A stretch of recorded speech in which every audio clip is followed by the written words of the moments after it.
Hello everyone. Hello. Is everyone on channel 10? Yep. Alrighty, so good morning everyone and welcome to Bucharest. This is your first day here. First of all, let me introduce myself. My name is Edmund and I am the youngest member of the 21st of December 1989 association, which consists in the majority of those who went out in the streets and distinguished themselves from the very first day of the Romanian Revolution here in Bucharest. I was 15 years old at the time, which made some call me one of the gavrosos of Romania, among other children of the revolution, of course. And I took part at the revolution actively because I have always had anti-communist views. Because my granddad was imprisoned by the communists in the 50s to build the Black Sea Canal. Have you heard about it or did you visit it? We call it the grave of our elite because most of it was imprisoned there after the Second World War, in order to build it, to shorten the distance of the Danube River with about 400 kilometers. But actually it was a wonderful occasion for the communists to get rid of the opponents. So my granddad spent there 3 years, and with a granddad like that, willy-nilly, I grew up in a family with very profound anti-communist views. But even if I was 15 during the revolution days, I really felt that that was the moment when we really had to stand up and fight for our elementary rights. Among them, liberty of expression, liberty of movement, the freedom of speech, and so on. Because there were times when we didn't have some basic rights such as food, clothes, TV programs. We had only one TV program with 2 hours daily, out of which 1 hour and a half was with Ceaucescu's greatest hits. Ceaucescu's great achievements, and only half an hour daily with crap, if I may say. So no heat in the houses during winter time, no warm water.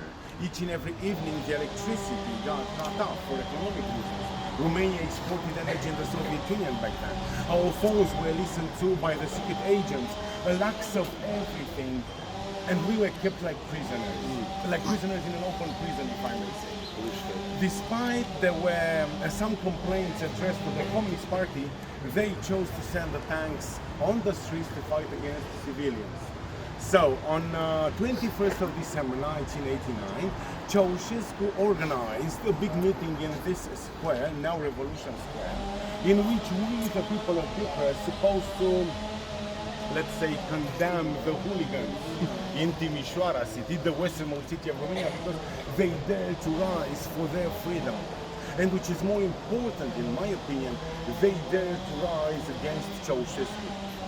At that time, Ceaucescu was in a visit in Iran, in Tehran, and when he heard what happened in Timișoara, he came back, in Bucharest of course, and organized his last mistake, as I like to say, because actually Ceaucescu not only allowed us to stay in these squares, 3 squares, hundreds of thousands of people, he asked as well for the population to come and participate at his meeting. Otherwise, it was kind of impossible to stay in a group, even like we can stay today. Because of one absurd communist law, which said that you cannot stay in a group with more than 5 people. Sounds weird, yeah? But why? Because after all the changes in the former communist bloc, the falling of the Berlin Wall, Velvet Revolution, etc., and starting with September up to December 1989 in Romania, a number of around 10,000 Romanian citizens crossed illegally the border with Yugoslavia and especially with Hungary, trying to get in the free world. And the most famous transfugee was Nadia Comaneci, indeed, Nadia Comaneci. It was a great loss for the communists, of course. And because of that, by the way, the communists imposed us this ridiculous law in which they didn't let us together to form groups. They were very afraid that we crossed the border illegally, or which was worse, they were very afraid that we can start a protest against the government. Anyway, so coming back to the meeting which Ceaucescu organized, Ceaucescu was very surprised when the crowd started to boo him. And after two explosions on the side of the square, the crowd split it into different locations here in downtown Bucharest. And on the main boulevard, which is next to the University Square, you know what I'm talking about? We created that famous barricade like in the French Revolution. But of course, this time comprised in a bus, cars, tables, chairs, actually all the things that we could find on the restaurants on the both sides of the boulevard. And I was right there in the front line, face to face with the troops, let's say 10, maybe 15 meters. And I was there with my best friend Radu, who was unfortunately shot dead in the evening. Next to him. He was hit by a bullet in his cheek and his brain exploded. Because the army, militia, but especially the secret agents, chose to use dum-dum bullets, explosive bullets, or hollow point bullets. And because of that, I consider it was blood everywhere. People died, one after the other. Some of them were shot, others ran over, and they were torn apart by the chain tracks of the tanks. It is estimated that a number of 1,200 people lost their lives for freedom. Around 4,000 people were wounded, including myself on my left hand. And as you can see, those from the back is a bit hard to see, but actually during winter time it's a bit uncomfortable, even today, And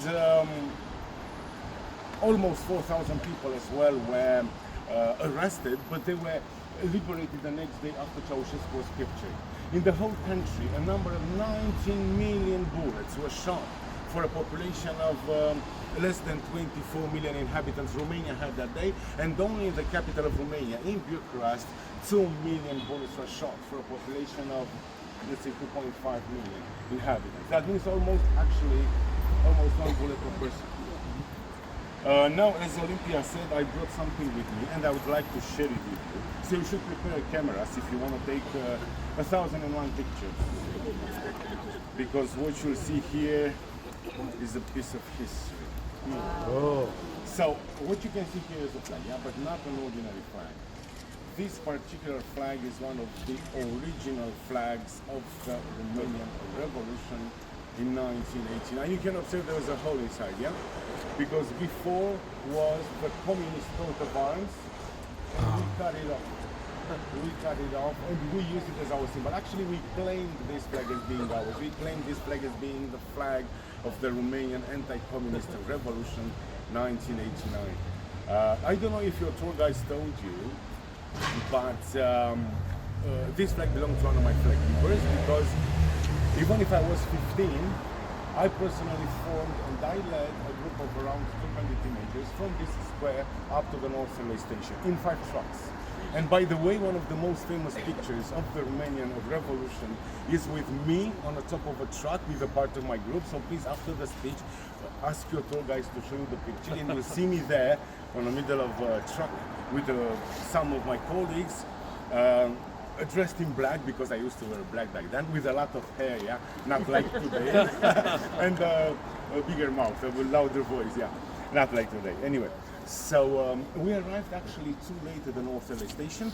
The rumor said that 40 people were executed there. So because we arrived too late, what to do in this case? Let's go back. But once we were outside of the station, we realized that the trucks disappeared. The drivers thought they did their job just to drop us there, and they left. In this case, what to do? Let's march. And marching our way back, one of my flag keepers, you'll see the guy in the picture, was shot dead. And because I was the leader of that group, I was able to take his flag. I removed the stick from it, and I put it in a pocket inside of my jacket. And 2 months after, it was the end of February 1990. 2 months after, I made a big mistake with it. I washed it. I washed it from human blood to be presentable, because in my opinion was dirty, not presentable enough. Afterwards, I realized I should have not do this, but because I didn't wash it with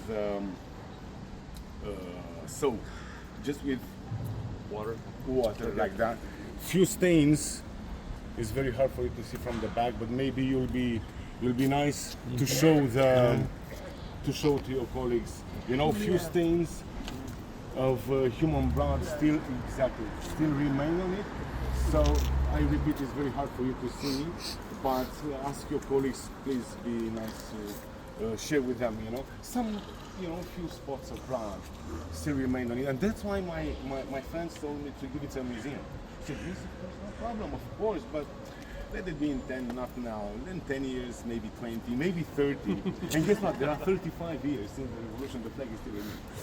But when it will be 50, more than sure it will be in a museum exposed there with my name written down as a donor. Anyway, so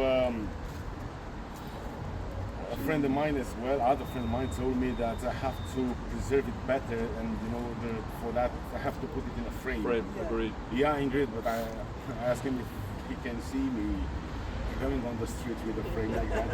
Even in the car it doesn't enter, so Anyway, during those days, as well as today when we have commemorating days, some of my colleagues used to wear it like this, like a poncho, because in our conception was more powerful to be covered in our national colors instead of waving the flag on.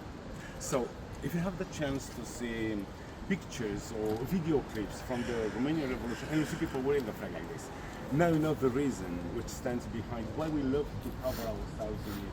And I'm very proud of this piece of history, which is so rotten that they even taped it, as you can. Okay. Even the tape is old. I have to take care of it. Very good. Yeah, indeed. A piece of history. Other friend of mine told me, and you should sell it on eBay if you want to be a millionaire. Yeah. But no, I cannot do this. So someday will be part of the museum. Till then,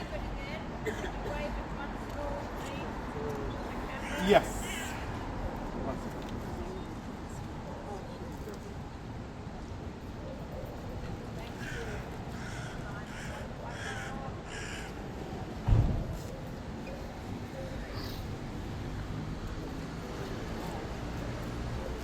Are you ready? Time is ticking even here.